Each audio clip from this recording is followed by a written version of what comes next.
How are you, Lads, big man? what's going on? Oh, mate, not much. Our first stream back for the year. It's a big show. I I couldn't. know I we're look. back, big 2024 incoming. I know. I told Steve, you've gone hard early, Steve. Now we've got to back it up every week. We've gone and got the big fish, Davil's favorite streamer. Big guest incoming from this week onward. Me to Yeah, kick it off. yeah, correct, Mate, I mate. was just listening to a bit of the Oz Open chat there. I um Thoughts? I can't I can't get around it. Like I really struggle with the tennis. Like Me too.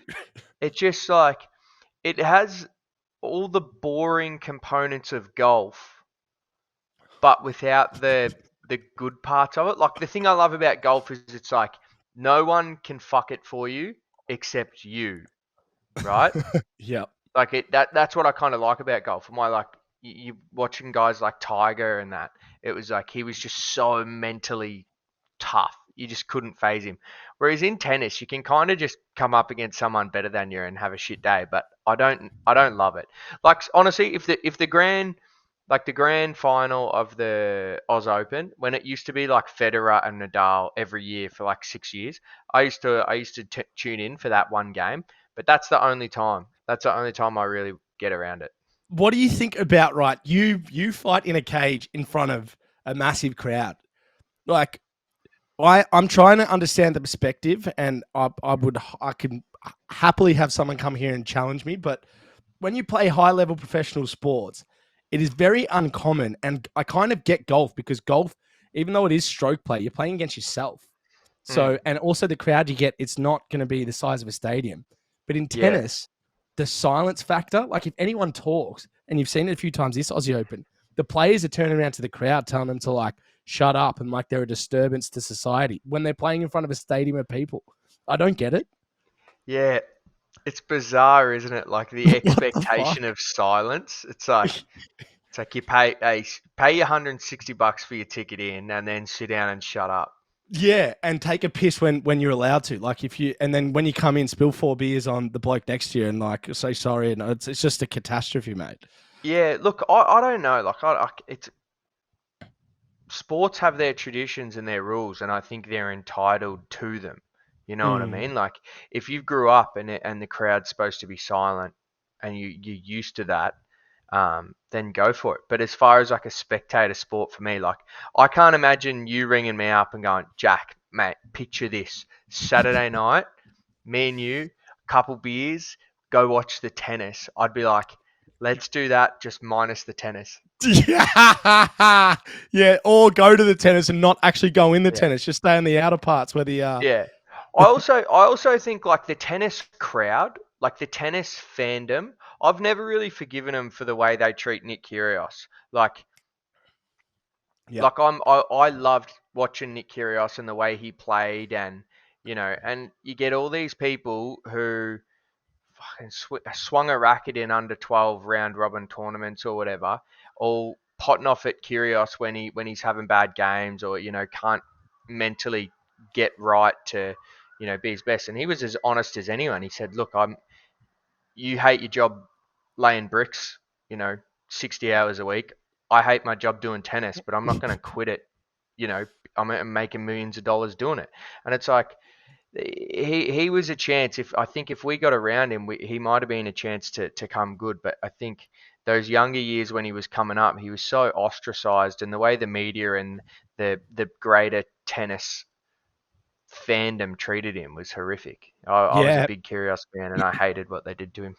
Do you know what? Everything we have said about tennis, one thing I didn't share, but and I'll caveat our argument against it because I still enjoy the sport. It's just the actual construct at the Open, how the fan versus the player type relationship, the silence, all that stuff. I can't get it. But Kyrgios makes me want to watch tennis purely because of 100%. his skill set. I mean, it's ridiculous, but also his just persona because he doesn't care about the gentleman's game factor. Like he goes to his own beat. And Yep. obviously, as a fan who loves sport, you love seeing that with players because that takes some balls to do in the tennis arena because, as you see, you get ostracized for it. So, Hundred um, percent, 100%, and it's like the worst thing, and I know like Kyrgios would be big on this too. Is like when he loses or when he has a bad day, they just pile on him, and they're just so happy to just like load out on him. But when if he's winning and he's getting good, he's our boy. He's our Aussie boy. You know what I mean? They Mm. have it. They have it when they want it. Whereas I don't think like that. I don't think other sports have that so much. No, I agree, mate. I agree. Well, we've got to talk about you because, um, as I said before you came on, I said quietly flying under the radar a little bit as you prep for 2024. But boy, oh boy, have you been um, training and getting fit and preparing for what will be a pretty big year. Can you just take us through maybe the last sort of 6 to 8 weeks when you're sort of able to get back in the gym fully, and just take us through up until now where you're at and maybe some of the things you're focusing on, working on, and potentially what is coming up over the next few weeks as well, if you're willing to share, because I reckon that's going to be pretty cool. Yeah, for sure. So basically, I'm trying to. The thing is, you would know, Jake, coming from, spent your time as a professional athlete, is you're constantly in a battle between trying to squeeze as much as you can out of your body without tipping over the edge to where you get injury troubles and where you go backwards. And it's just a balancing act. Like 24 hours a day, you're thinking like, can I do some more, or should I back off, or should I do a little less of this and a little more of this? And it's just, and especially coming back from an injury, you're always like, I'm constantly thinking about that. But I've been I've been foot to the floor essentially for the last 6 weeks. To put in perspective, I've been doing probably 4 hours a day of training, Wow. and only backing that off on a weekend, in which on a weekend I'll do 2 hours on a Saturday and then usually rest on a Sunday. So it's a lot of volume. And I even kind of like niggled my elbow a little bit tonight, and it's kind of like a little sore. And I'm like, oh, what am I going to do tomorrow? Am I going to go in and train, or am I going to rest? And so it's just that. But over the next couple of weeks, I'm going to go up to Wollongong and get some sparring in with Volk. He's obviously getting ready for his Tapuria fight, and I'm about the same height as Ilya, and I move quite similar to him. So I'm going to go and see if I can be of any assistance up there to the great man, and hopefully he gets it done in one. So just to give some light to that, this is what I was excited about, and I was telling Steve O pre-stream. For those that didn't quite catch that, Jack Jenkins is going up tomorrow to join Alexander Volkanovski's camp because Volk is fighting, I think, in the middle of Feb, and he's fighting in Anaheim against it's Tupuria. Is that how you say his name? Tapuria. Tapuria, who's never lost as well, and it seems like a really exciting fight. And obviously, Volk's come off the back of some absolute warrior fights and a short notice fights against Islam Makachev. But Jack's had a long relationship with Volk, which is to me one of the coolest things ever as Jack's mate to see him fighting with probably arguably up until his loss against Islam was pound for pound number one in the UFC. But you're going to go there. How many weeks are you going to spend up in the Gong with him? Two and a bit weeks. Two and a bit. Two and a Yeah. bit weeks where you're just going to be training with him every day, almost as like, I'd be interested to get your perspective on this, but you're going to go there as a sparring partner.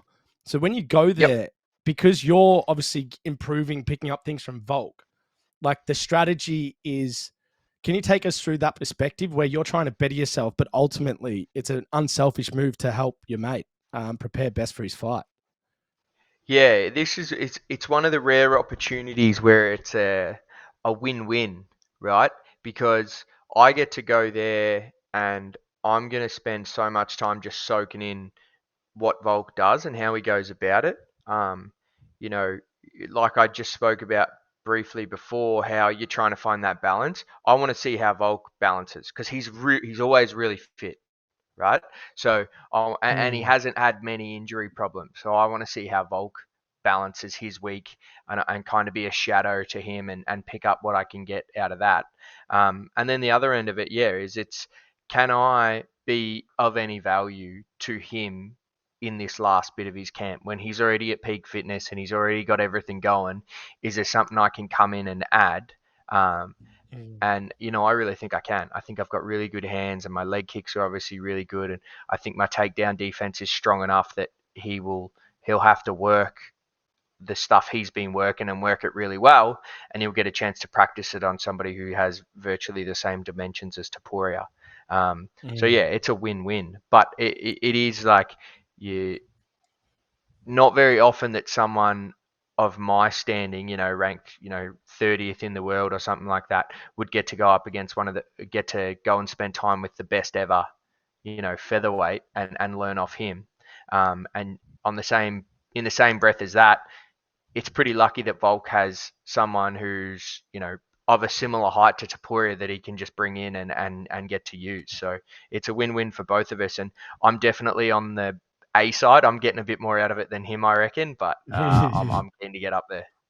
Is that like as much as you're a bit of a not say a dummy because he wants to try and prepare for his fight, but it's also like the height of a compliment, wouldn't it be? Being asked to come into his camp, like he's not going to ask anyone, even though there's shape and size similarities as such. I think that's for me, that's a big compliment for him to bring you up. And I know you've had a long standing relationship with him, but when you got that phone call, that must have been pretty cool to like just sort of sit on for a little bit. Yeah, for sure. It's one of those things where we trained together ages ago, like before Volk was even in the UFC, and before a long time before I was in the UFC, and we always got along really well, and he's a great guy, and you know I make no qualms about the fact that I really like learning off him, and he's got a lot of good tricks that he sets up really well. Um, but yeah, it's a massive compliment getting, being welcomed in, and he's got a great team up there. He's got the Hickmans up there, and he's coached Joe Lopez and a few other guys, and he's doing it all from home now. And I think he's in a position where he can just afford to, you know, base himself out of home, and whatever he needs, he just brings in, and he's earned that right as being one of the best guys in the world. And this time, I'm one of the pieces to that puzzle where he's bringing me in to help out. And I will give credit to who it was, but I thought it was a great question. Does your mindset for each fight that you prepare for at the UFC, does anything change with your mindset depending on the opponent? That was kind of the question. I assume that means from does it matter who you face with how you prepare, or are you preparing the same Nah. for whoever it faces? Well, yeah. So your game plan changes with which changes your training schedule and that sort of thing, but it doesn't change your mindset. My mindset's always pretty much the same, which is Right. like go in there and try and fucking hurt people and try not to get hurt. And, you know, for the most part, I'm pretty good at doing that. Bloody yeah, I'd say so. Track record speaks for itself on that. Another one was from Kayla. Kayla asked a great question. I think it was around Gagey and was it Poirier? Holloway, Oh, Gagey and Holloway, Gagey Holloway, and Holloway. Sorry, thank you for correcting me. Gagey and Holloway huge, fight as that's gone up on my page, guys. huge fight, and like a very interesting fight because like, what's Max Holloway gonna do? He's not gonna get another Volk fight. He's beaten everyone at featherweight. What's he gonna do? Just wait around to get some of Volk's recycles, or wait for somebody else to beat Volk? Which he probably doesn't see that happening, nor do I. So makes sense for him to go up. And the thing is, Max and Gagey, both of them have made a bit of a career out of getting hit and being tough as fuck. You know, Yeah, Gagey gets hit they've a just lot for someone that's as skillful as him. they're both, and Max even as well. Like Oh yeah. Max has, people often talk about how high Max significant strike volume is.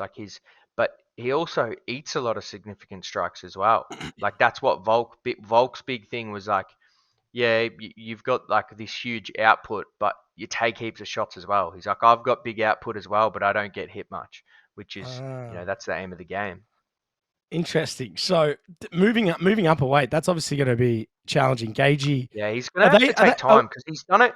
He did it once before, so he went up to fight for the interim lightweight title against Dustin Poirier, on the same card that Israel Adesanya fought Calvin Gastelum, Oh and yeah. that was an unbelievable fight card altogether. But Max really looked undersized. He looked really small compared to Dustin, which not a lot of people thought was going to happen, and he just didn't seem to deal with the power change that happened when he went from featherweight to lightweight. Because Max probably landed a little bit more volume at the start, but Poirier would just crack him back, and he just did so much more damage with his shots. Yeah, mate. Is it also this year? Is there a bit of a potential change of the guard happening in the UFC? There's a lot of superstars that are on the back end of their career now. Obviously, two we've just mentioned, but you've got Usman, Yeah, you've got heaps of fighters. Like, do you think yeah. do you think this is going to be a bit of a swan song for some of the fighters, or are we expecting them to keep going on? Well, Father Time waits for no one, and there's not a sport where you're as acutely aware of it as you are in MMA. So I try and give people the analogy of like a Scott Pendlebury. He gets a little slower, yeah, maybe he gets a little slower and not quite as fit and that sort of thing. And there's 17 other guys on the field that you know rely on them as well. So he's just a very, very small aspect of it. Mm. So he can make up with it by having this really smart mind and understanding the game and being a bit more clever than everyone else, even though he's still incredibly fit and fast. In MMA, you don't see another sport where people fall off a cliff like they do in MMA. Once you get like a millisecond slower, it just makes the biggest difference. Especially for guys who are like striking heavy. Some of the grapplers get better with age, and they're like this slow, grindy. They grab hold of ya, and they can make it out alive. But all the guys who rely on being fast and striking, once they hit an age where they get like a fraction slower, you see them go downhill, and it's almost immediate. You go, they were the man, and now they're like not at the level anymore at all. Like, and you see it happen time and time again. And the smart guys are the ones who recognize that early and then get out. Yeah. Do you know what I thought though as well with fighting? It's such an intense sport that takes. Like me and you've spoke about this, and you've said it before. And until I did some learnings off you around sort of mixed martial arts as such, for me, it's the hardest sport in the world by far. Mm. From a training point of view, a body point of view, a diet and discipline point of view, you can cheat a little bits in other sports and still be elite.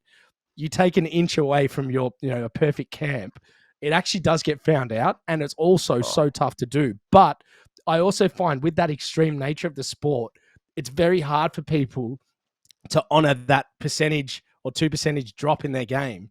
And you see a lot of them keep going back and back and back, and until it gets to a point. Why is that? Like, why is Tony Ferguson still fighting? Why is John Jones still fighting? Conor McGregor still trying to make a comeback.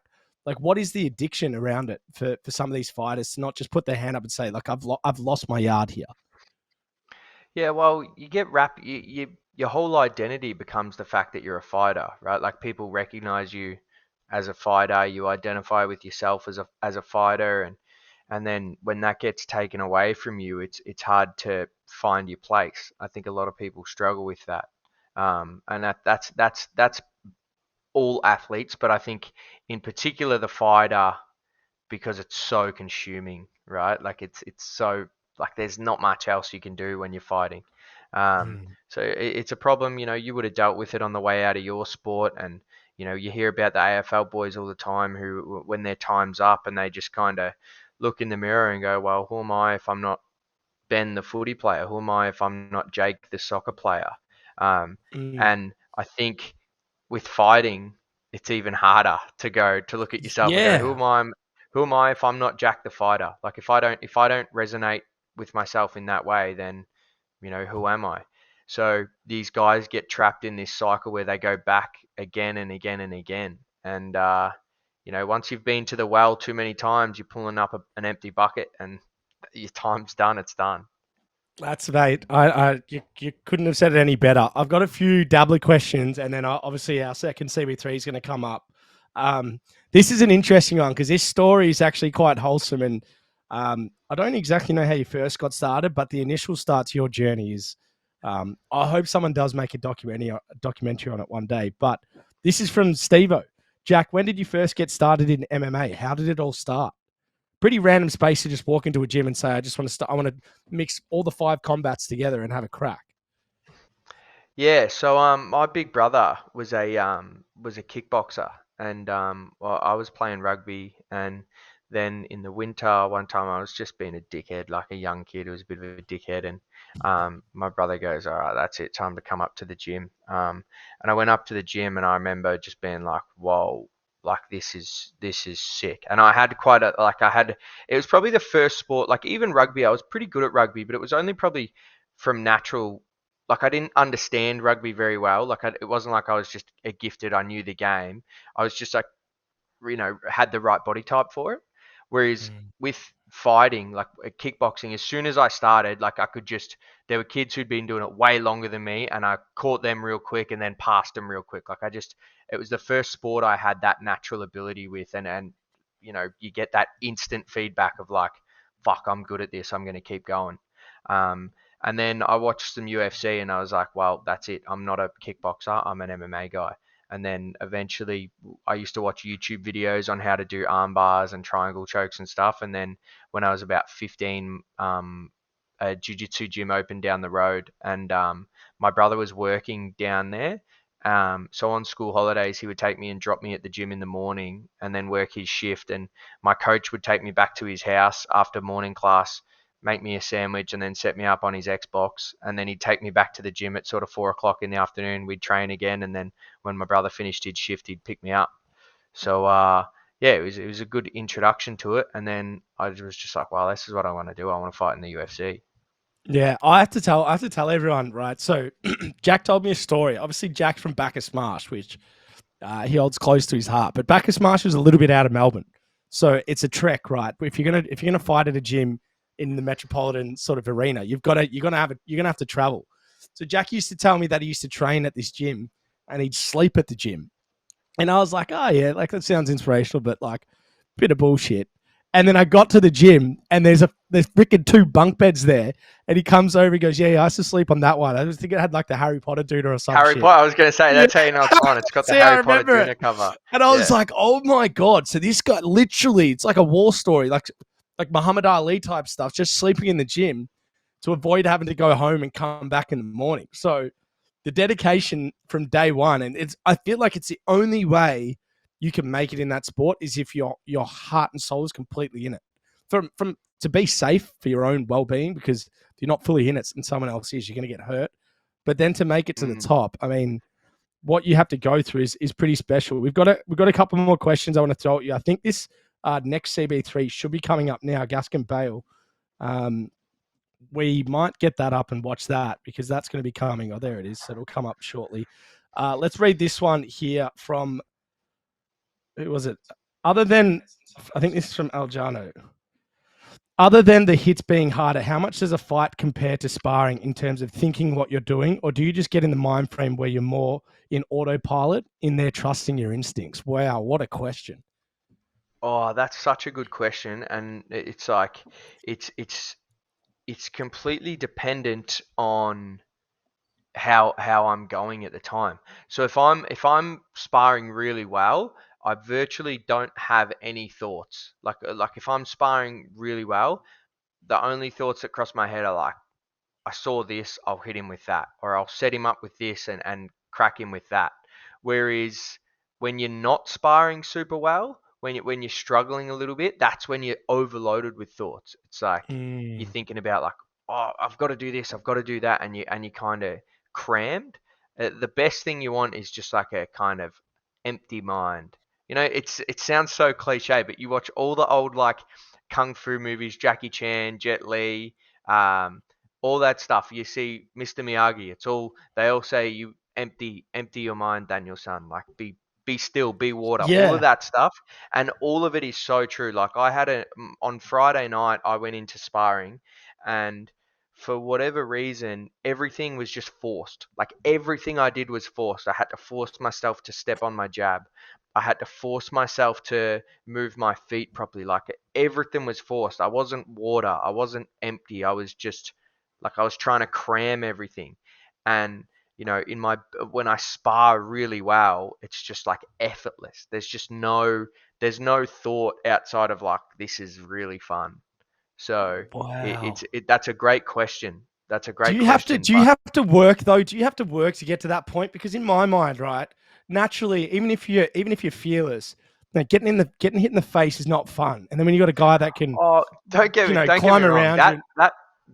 That like flow state and that like empty head, that comes with like hundreds and thousands of Thank hours you. of Yeah, work to get to that point. that's what I Like thought. That's you what I can come thought. in, you can have the most peaceful mind and like hit your flow state and come in, and I can have my absolute worst day. And if you've not done much training before, I'll just wipe you. Well, Like yes, but even case in point, me, I'd roll yeah, with we're you and your talking. brother. I'm talking like a 1 or 2% different, and I'll notice that for myself. Like I've got training partners who, I'm a little bit better than probably everywhere, and if I'm 1 or 2% off, I'll notice straight away. I'll be like, Wow. oh, I usually don't get hit with that, or I usually do get hit with that, and then vice versa. I've got some training partners who I'm really close with, and every round's a battle. And when I'm that 1 or 2% better, everything just works for me, and I feel invincible. Yeah, mate, you said it beautifully. I've got two more questions because they're probably the two questions I've wanted to ask you the most, and I've left them to the end. But Hmm. um, first off, I naturally we have to speak about the biggest name in the sport, or that helped grow the sport so much. But McGregor coming back this year, I know when you were coming up in your sort of journey as a junior, that's when McGregor was almost everyone's idol and a um, big part of how you hold yourself as well. I think in the arena, but just talk me through that. One, do you actually is he coming back? Is that locked in?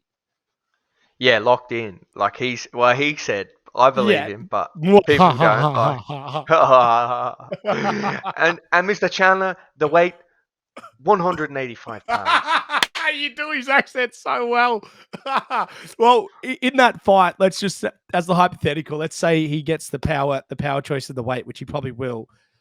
Too far out of this sport, like having 6 months off is a long time in any sport. He's had years off.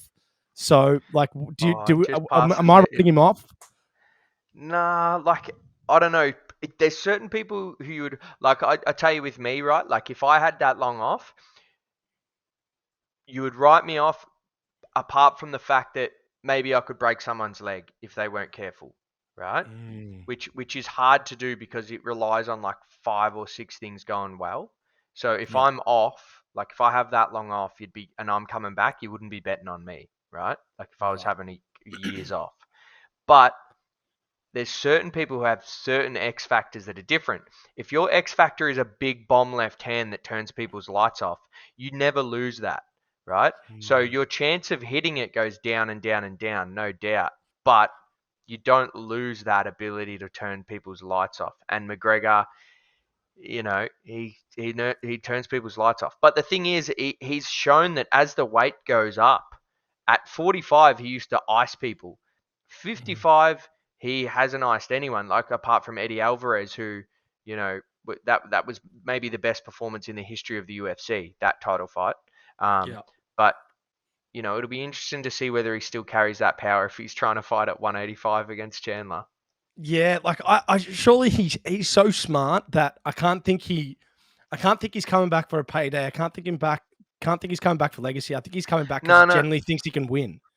Like, Yeah, but everyone, like every fighter ever thinks they can win. Like yeah, my okay, coach is like 45, right? Well, he's not 45. He's a bit younger than that, but he's not a spring chicken, and yeah, he got offered a fight on like 5 days' notice to go fight in Singapore against a guy named Buchecha, who is like the number one, like one of the best heavyweight jiu-jitsu guys of all time. Like would be on the all-time great list of jiu-jitsu athletes, right?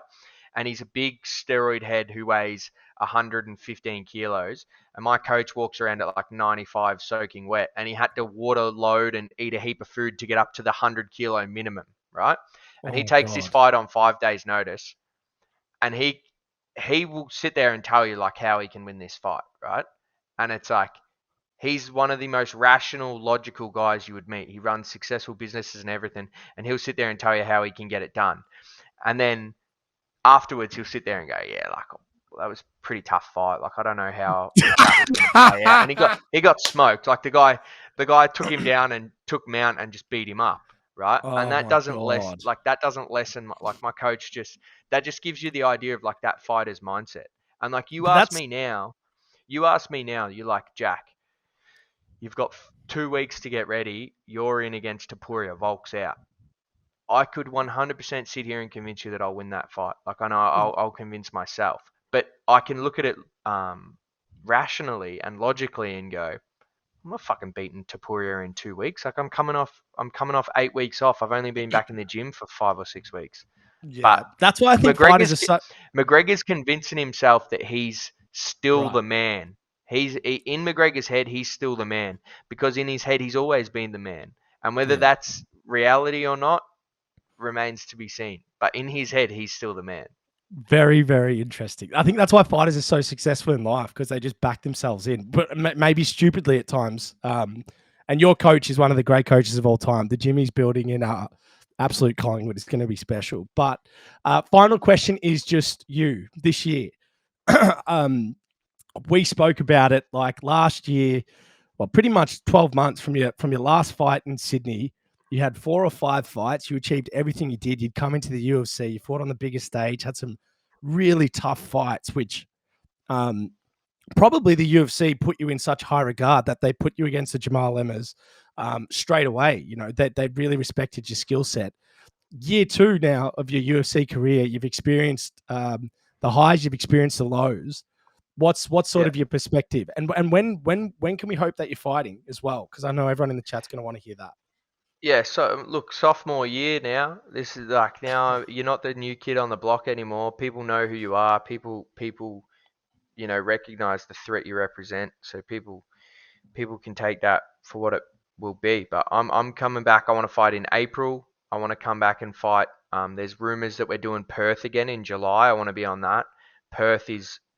Jake, you were there for the whole week. That was one of the most unbelievable sporting events that I will ever get to attend, let alone the fact that I was a part of it. Still the best So sporting event I've been to is yeah, Perth. and Just to say that. me, like, and I just like even rocking up in after my fight, like sneaking back in and sitting with the boys, and like that was unbelievable just to be a part of it. And you know, I really hope we get to go back to Perth in July. That would be absolutely phenomenal. Then end of the year, I'd like to go back to Vegas, maybe like a September, October. And then I'm going to be really happy with 3 fights this year. I think 3 fights, 3 wins, that puts me well inside the top 15. And then we can talk about my junior year and what's going to happen in 2025. But this last year, I was big on that 4 fights in the 12 months and I Mm. did that. And I'm glad I did because it got my name out there in the way that I wanted to, and I've achieved those things. But now it's about being a little bit more calculated, and I want to take a little bit longer break in between fights and come back a little fresher because I'm looking for finishes this year. Like if I don't finish 2 out of 3 of the fights, I'll be disappointed. Oh, I love that. I love that energy. And probably one of the things that you haven't got enough plaudits around because no one's really been there on the journey. And I actually really want to ask you this, but after the Sydney loss, I know you were down, obviously, but how you've pulled yourself out of that, how you've got back in the gym, all the like your perspective and everything.